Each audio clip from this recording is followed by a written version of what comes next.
All right, we're back here on the show. John Pollock here alongside Robin Black. UFC 186 is coming up this Saturday night on pay-per-view from the Bell Center in Montreal, Quebec. Joining us, one of the women you will get to see on the TSN prelims, she'll be taking on Alexis Davis, the third time that these two women have competed, and Sarah is with us on the line. Sarah, how are you doing just about a week out from the fight? I'm feeling really excited at this point. You know, only a couple hard training sessions left, and then it's going to be kind of the fun part of dialing it down and just staying loose and staying focused and making weight. And then the best part of all is actually getting in the cage and getting that hand raised at the end. And where are you right now? Are you in New Mexico? Are you in BC? Where have you primarily been for this camp? I've been in Victoria for pretty much the whole camp. I was lucky enough to go down and help Holly home in Albuquerque kind of mid-February before her fight for the UFC when she fought Raquel Pennington, and then stayed in Victoria since then for the most part, and was able to bring in one of the wrestlers, one of the Canadian wrestlers, Ashley Cross. I brought in Sheila Bird from Calgary, and then I brought in Holly Holm as well. So kind of had everyone come to me on this one as opposed to me traveling and going to all these other places. Yeah, that's nice to be able to do that. What are you and Adam, your coach, what are you guys cooking up? Last time we saw you perform in Quebec City, you'd added sort of some real off-timing, off-rhythm striking to your game. What are you guys cooking up now? You know, I think that it's a lot of the same, you know, trying to get better at everything, trying to be less predictable, trying to, you know, I do feel that I have a really well-rounded game, but for the most part, when I fight people, they want to take me down. So I'm like, well, let's stay on the feet. You know, and I'm happy to be on the ground. I'd love to showcase some of my ground skills. You know, Alexis, clearly in our last fight, you know, in the third round, she was able to get it to the ground and then controlled on top for the last 2 minutes. And so I wouldn't be surprised if she wants to do that again. And I'm happy to be there. I'm preferably not on the bottom, of course. But you know, I'm a brown belt in Brazilian Jiu-Jitsu under Adam and under Marcus Soares, and I really feel like my ground and pound and my submissions and as well as my wrestling, and then some pretty cool stuff in my striking has come around for this fight. Now, I know that you had initially really been pushing for the Miesha Tate fight, that great video that you posted where you smashed the cupcake. I thought it was a fantastic video you put up there. When they came towards you with Alexis Davis, I mean, this is the third time you fought her, and it's not the case that this is a rubber match. I mean, you've won both fights. What was your immediate reaction when they're presenting Alexis Davis to you at this time? Honestly, my not going to lie, my immediate reaction was really, oh, well, could we fight this person or this person or this person or this person or this person or literally anyone else in the division? Having fought twice, you know, I just didn't see where there was a lot to gain in this fight. You know, again, for all people like, oh, it's a rubber match.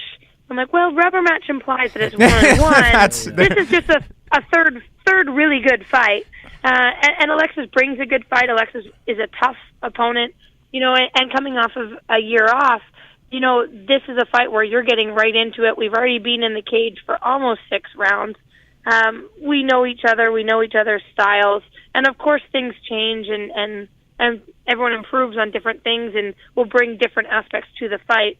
But ultimately, you know, we know that it's going to be an exciting fight. I just don't see it. Yeah. I don't see there a chance for me to be a boring fight, especially with Alexis. Yeah, I mean, when I look at it as a fan of yours, I love to see you go in there and do your thing, and that'll be the case here too. But you're also building a career, and your career goal is to go and fight Ronda again. And do you think that this is not really a step in that direction? You know, I think Alexis just fought Ronda, so coming off of a loss to Ronda, she's going to come in fighting hard, but she's currently ranked number 3, and I'm ranked number 5. So in terms of stepping up, you know, at least it's getting me potentially higher up in the rankings. Again, rankings are so subjective. I don't really know how they're decided upon, or it's I nonsense, feel that I'm, Sarah. They're nonsense. You know, it's a bunch of dumb media guys that don't know anything about fighting, and they make a list. So honestly, like, rankings are nonsense. But you know, what else? Either can you do, way, right? If we're looking at rankings, you know, that's probably the biggest thing to come out of this fight. Is hopefully my ranking goes up. Again, whatever that means. Once Reebok comes in, that's going to matter more. But maybe they change how they rank things. Well, Sarah, again, I don't know how it goes, but well, today, I mean, rankings can be thrown out the window as nonsense to some, but come July, that's a huge part of your paycheck is these rankings. And how do you feel about really so much power being put into these rankings come July, where you are paid based on your placement, and kind of how people are going to be examining this? Because I think rankings can use a lot of work because they carry a lot of importance now for every fighter under the UFC roster. They are going to carry a lot of importance, and if it's just random media, voting on who they think, that's a pretty fine line of, well, now your vote directly affects my career. Absolutely. I'm never going to threaten anyone, but, there's definitely people who are going to align themselves, maybe buddy up to the media to try and get higher up, and you can't really blame people for that if that's going to affect your bottom line and what you're taking home. So they're going to have to come up with somehow, I don't know how you do this, a more concrete way of making the rankings, because it can't just be who's the favorite, who do people, who are you a fan of, and we'll give you a higher ranking so you get more money. Just to change the subject for a second, Sarah, people have talked, it's been an ongoing conversation about Ronda Rousey fighting a bantamweight guy and what would happen. And let's just put this thing to rest. You and me, we'll just fight. Sure. Let's fight. Let's do it. No, let's not do that. You would totally kick my ass. I did leg kick you once. Yeah, you did, and it fucking hurt, And, but that's actually been something that you and I and people in Canada joked about forever. But honestly, I'm pretty sure you would have me unconscious within 5 minutes. And but it is an interesting conversation nonetheless. Like, we've seen it in tennis and we have seen it in other sports, but I think the difference is nobody really wants. I mean, if you and I fought and you knocked me out, it would be really cool. People would find that entertaining. But if a guy actually hit a woman, we're all pretty uncomfortable with that in general, right? I think as a sport, it really does kind of turn it into the freak show. It's almost like, okay, well, if Cain Velasquez fought Jose Aldo, let's see how that fight goes. Right. If Jose wins, it'll be crazy, but if Cain wins, it's like, meh, meh, big surprise. Yeah. So I think that's kind of how it would go. Not saying that females can't beat men and that men can't beat females, but in the legitimacy of the sport, it just really makes no sense to do that unless you were going to do a fun kind of charity grappling match of sorts. Okay, let's do that then. Yeah, I mean, like that could be a cool thing to do, and more just, again, all in fun. No one's actually trying to go out for blood. You tap out a girl, you tap out a girl, you tap out a guy, you tap out. It happens in the gym every day. Yeah. Exactly. I mean, I'm training with guys all the time. I'm lucky enough that I get to train with some women as well, and it's not a big deal. But I think when you put money behind that, clearly a guy's not going to want to. Everyone has pride. The girl's not going to take a dive. The guy's not going to take a dive. And, there are a lot of physiological advantages that men have in terms of strength and speed and that kind of thing, which some women will have that. And, I feel like I'm a strong woman, and there are some very weak guys out there. And so, maybe that's more even than me fighting a Uriah Faber, Right. Just going back, Sarah, I mean, it was actually a year ago this week that we last saw you fight, the rematch with Leslie Smith. What has the last year kind of been like for you, and what has kept you outside of the cage for a year? It's been a challenging year. It's been a different kind of year for me. I have had breaks of 8 months or a year in the past where I've been sitting on the shelf just waiting for a fight.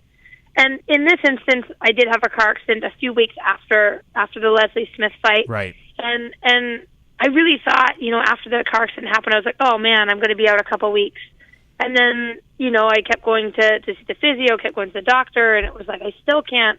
I had no range, I had really bad whiplash, and all kind of through my back, which I never attributed that much to it. So I probably spent 5 or 6 months really trying to get back into training and being able to fully train. And it took probably until September or October, and even then I was still being careful with certain things.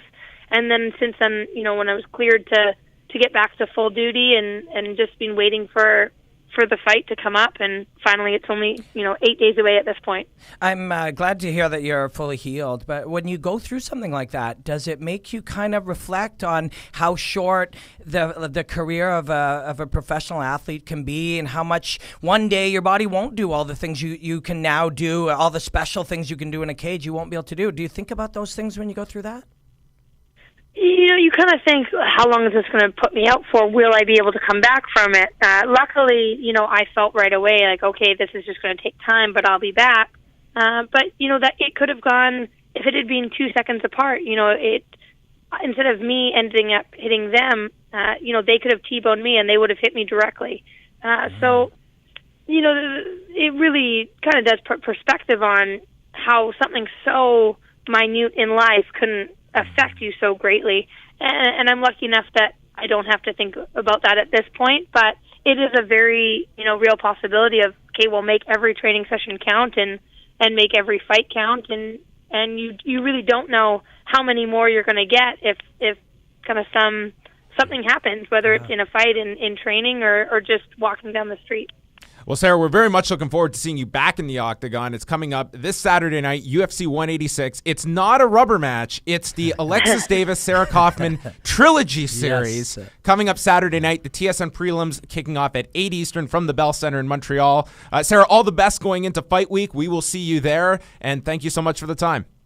Thanks so much. Appreciate it, guys. Look forward to seeing you in Montreal. And Sarah, you know that I'm like one of your biggest fans, and please don't kick me in the leg anymore. I think you should. Well, I could kick you in the body or the face. So as long as the legs are off limit, we're good. He's got a weak liver, Sarah. It's true, I do.